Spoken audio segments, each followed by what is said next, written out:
이 영상은 정보 제공만을 목적으로 제작되었습니다. 본 영상에서 제공되는 모든 정보는 참고사항일 뿐이며 투자는 신중히 결정하시기 바랍니다. 오늘 코인 읽어주는 목류에서는 블락클라우드에 대해서 이야기를 나누도록 하겠습니다. 먼저 블락클라우드가 무엇인지에 대해서 이야기를 하고 왜 블락클라우드가 나오게 됐는지, 그리고 어떻게 작동을 하는지 제너럴 인포메이션을 전달해 드린 다음에 목류의 코멘트로 마무리하도록 하겠습니다. 블락클라우드는 동적 네트워크의 지속적인 연결을 위한 블록체인 기반의 진보된 TCP/IP 아키텍처라고 되어 있습니다. 굉장히 말이 어려운데요. 이거를 그냥 한 문장으로 줄인다면 IoT 네트워크를 만들어 보겠다는 것입니다. 그래서 블락클라우드가 제시한 모델은 먼저 SCN을 통해서 이동성과 확장성을 확보하고, 블록체인을 통해서 신뢰성, 익명성, 공정성, 그리고 보상까지 확보해 주겠다는 것입니다. 그래서 SCN과 블록체인을 결합시켜서 IoT의 성능을 극대화시키는 방향으로 나아가고자 합니다. SCN은 네트워크를 통해 분산된 서비스 구성 요소의 효율적 프로비저닝 검색 및 실행을 지원하기 위한 새로운 네트워킹 아키텍처라고 되어 있습니다. 이 말을 조금 더 쉽게 말씀드리자면 서비스 이름으로 네트워킹을 구성해 보겠다는 것이고요. 블록체인은 분산 원장 기술입니다. Decentralized Ledger Technology입니다. 그래서 SCN과 블록체인 이 두 가지에서 되게 핵심적인 단어는 분산입니다. 분산된 서비스와 분산된 기술력을 적절히 잘 결합해서 좋은 IoT 네트워크를 만들어 보겠다입니다. 그렇다면 왜 블락클라우드가 나오게 되었는지 한번 살펴보겠습니다. 현재 IoT 네트워크의 문제점은 다음과 같습니다. 취약한 연결성의 확장성, 컨트랙트 신뢰에 대한 부재, 약한 보안성, 부족한 비즈니스 모델이 있습니다. 특히나 보안성 관련해서는 최근에 우리나라에서도 문제가 됐듯이 웹캠 해킹으로 인해서 사생활 침해가 굉장히 심각해지고 있는 상황입니다. 그래서 네트워크 서비스의 안정성, 보안성, 이동성 및 확장성을 향상시켜 미래의 인터넷에서 대규모 IoT 장치들에 액세스할 수 있는 기술 요구성이 대두되고 있습니다. 그런 기술 요구에 발맞춰서 블락클라우드가 자신들만의 대안을 들고 나온 것입니다. 그렇다면 블락클라우드가 어떻게 작동되는지 살펴보시겠습니다.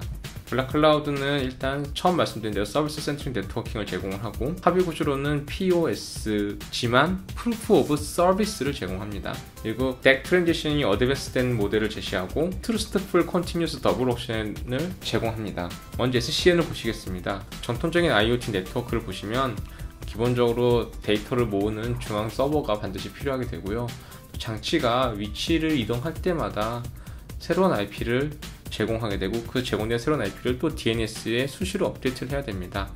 우리가 휴대폰을 사용할 때 예를 들면 볼 수 있겠는데요.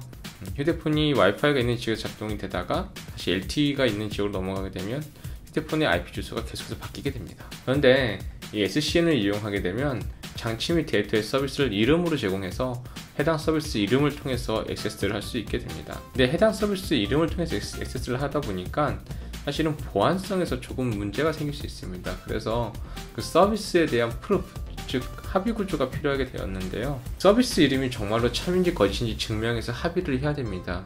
유사한 이름을 만들어서 잘못 접속하게 된 경우 불법 유해 정보에 대한 차단 안내가 나오게 되는데요. 이와 비슷하게 잘못된 이름들에 대해서는 거짓을 판명하고 그 서비스로 액세스가 안 되도록 하는 것이 바로 프루프 오브 서비스입니다. 트랜지션 체인은 코닥을 이용합니다.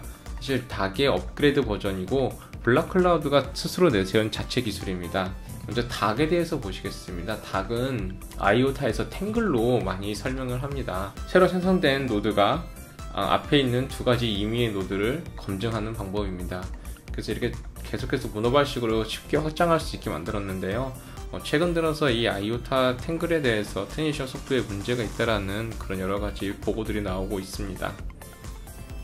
블락클라우드는 코닥이란 개념을 제시를 했는데요. 보시다시피 각각의 레벨마다 정해진 노드의 수가 있습니다. 이 노드가 각각의 레벨을 벗어나게 되면 그 노드를 인정하지 않게 되는 것인데요. 예를 들어서 지금 21번에 새로운 노드가 생긴다고 하면 그것은 레벨 6로 넘어가야 됩니다. 그런데 만약에 21번 노드가 레벨 3나 레벨 2에 있게 되면 그것은 자동적으로 밴당하게 되는 그런 시스템입니다. Trustful Continuous Double Option입니다. 서비스를 공정하게 배포하고 공급자와 가입자를 네트워크 자동으로 매칭해주고 매칭 프로세스는 스마트 컨트랙트에 의해서 수행됩니다. 컨티뉴스 더블 옵션에 대해서 먼저 말씀을 드리겠습니다. 컨티뉴스 더블 옵션은 우리가 굉장히 많이 사용하고 있습니다. 특별히 저희가 거래소를 생각하시면 되는데요. 구매자와 판매자가 계속해서 가격을 제시를 하고 그거에 접점이 맞아지면 거래가 이루어집니다. 그런데 구매자와 판매자가 한 번씩만 제시를 하는 것이 아니고 계속해서 연속적으로 이렇게 제시를 합니다. 가격을. 그러므로 컨티뉴스 더블 옵션이 되는데요. 여기에 트루스풀이 붙은 이유는 그 계약이 성립이 되었을 때 그 계약 성립이 스마트 컨트랙트에 의해서 수행이 되기 때문입니다. 제너럴 인포메이션입니다. 토큰 세일 먼저 말씀드리겠습니다. 하드캡은 약 150억이고 프리세일이 약 120억으로 마감이 되었습니다. 그래서 대략 30억 정도의 물량만 ICO를 진행을 한다고 하는데요. 아직 ICO 기간이 미정입니다. 블록클라우드에 모 회사가 있습니다. 셴젠 오드먼 테크놀로지입니다. 이미 이 회사는 150억의 영업이익을 창출하고 있습니다. IoT 장치를 만드는 회사고요. 유저가 800만 명 이상이고 만들어낸 장치가 700만 개 이상입니다. 그리고 데일리 액티브 유저, 즉 1일 사용 유저가 100만 명 이상이고요. 먼틀리 액티브 유저, 월간 사용 유저가 300만 명 이상입니다. 팀 구성을 보시면 블락클라우드 임원들이 셴젠 오드먼 테크놀로지의 현 임원들입니다. 블락클라우드의 CEO는 셴젠 오드먼 테크놀로지의 CTO고요. 여기 체험에는 CEO고요. COO는 역시 오드먼에서도 COO입니다. 여기엔 없지만 지금 어드바이저가 굉장히 대단한 분들이 있는데요. 먼저 호안수 리, 이분은 오바마 정부의 경제 고문으로 있던 분이고, 프레드 베이컨은 IETF와 IPv6의 의장을 역임했는데 이분은 인터넷의 아버지라고 불리는 사람입니다. 투자회사를 보시겠습니다. 네오글로벌 캐피탈이라든지 GBIC 같은 대형 투자회사도 참여를 했고요. 눈에 띄는 것은 역시 쿠코인입니다. 거래소가 참여를 하여서 블락클라우드가 기본적으로 쿠코인에는 상장을 하겠구나 라는 생각을 하실 수 있습니다. 응리의 커멘트입니다. 이전에 발행된 닥트레제이션과는 다른 트랜지션 기술을 개발해서 뭔가 차별점을 두었습니다. SCN과 블록체인 테크놀로지 모두 완성이 되지 않은 기술임에도 불구하고 두 기술을 결합하는 것을 목표로 합니다. 그러다 보니 로드맵이 좀 길어질 수밖에 없었습니다. 올해 말에 코닥 및 프루프 오브 서비스 테스트넷이 완료가 되고요. 내년 2분기에 메인넷 테스트가 예정입니다. 따라서 긴 로드맵으로 인해서 기술 개발을 기다리는데 소모되는 시간이 길어질 것이라고 판단이 듭니다. 블락클라우드 코드 리뷰가 있어서 같이 공유해드립니다. 이 리뷰는 크립토 브리핑에서 발췌해왔습니다. 서비스 중심 네트워킹은 P2P 공유의 관점에서 볼 때 훌륭하다고 합니다.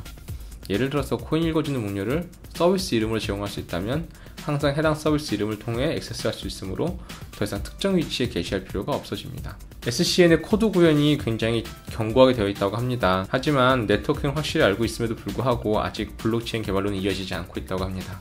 더불어서 이런 IoT 관련된 블록체인 개발에서 대형 통신사에 대해서 한번 이야기를 해보겠습니다. 블록체인을 이용한 IoT 네트워크 기술 프로젝트는 스타트업들이 주로 진행을 하고 있습니다. 아직까지 여러가지 진행 단계 중에 있고요. 메인넷 구현이 안 되어 있는 것도 있고 그렇지만 또 많은 자본이 또 모이고 있는데요. 사실 지금 바라봐야 될 것은 세계 통신 대기업, 예를 들어서 AT&T라든가 화웨이 등 정말로 어떻게 대응하고 있는지 봐야 된다고 생각을 합니다.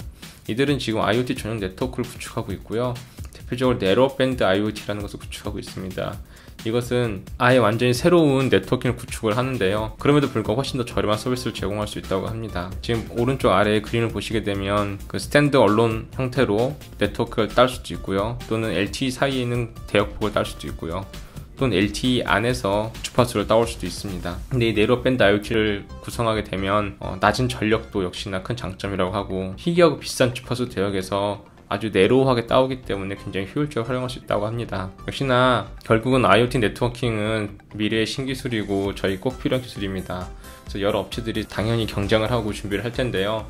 우리가 블록체인 기술에 대해서만 너무 집중하지 말고 이렇게 주변에 있는 회사들이나 기업들이 어떻게 대응을 하고 있는지 살펴보면 좋겠습니다.